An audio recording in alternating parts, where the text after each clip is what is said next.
জানি ছোলার ডাল খেতে সবাই কম বেশি পছন্দ করেন এবং সবার বাড়ি মাঝে মাঝে তৈরিও হয়। তবে ফ্লেভার ফিয়েস্টা স্টাইলে যদি আপনারা এই ছোলার ডালের রেসিপিটি তৈরি করেন, আশা করি নিরাশ হবেন না। চলুন দেখে নিই কী কী লাগছে। প্রথমেই 250 গ্রাম ছোলার ডালকে ভিজিয়ে আমরা সিটি দিয়ে নেব। টমেটো, আদা, জিরে, গোটা গরম মশলা, লঙ্কা পেস্ট করে নেব। সঙ্গে নেব আদা, নারকেল, কাজু, কিশমিশ, তেজপাতা, গোটা গরম মশলা এবং শুকনো লঙ্কা। সঙ্গে নিয়ে নেব অল্প করে আলু। প্রথমেই কড়াই বসিয়ে তেল গরম করে আমরা আলু হালকাভাবে ভেজে নেব।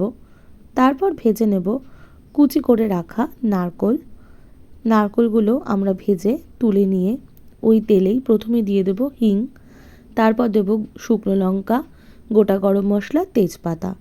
ব্যাস আমাদের ফোড়ন মোটামুটি রেডি। তারপর দিয়ে দেব আমরা গ্রেট করে রাখা আদা।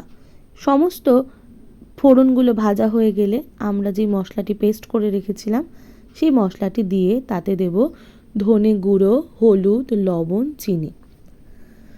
তারপর ভালো করে যতক্ষণ না তেল উঠে আসছে, মশলা ভাজা হয়ে, ততক্ষণ পর্যন্ত নাড়িয়ে তাতে দিয়ে দেব জল।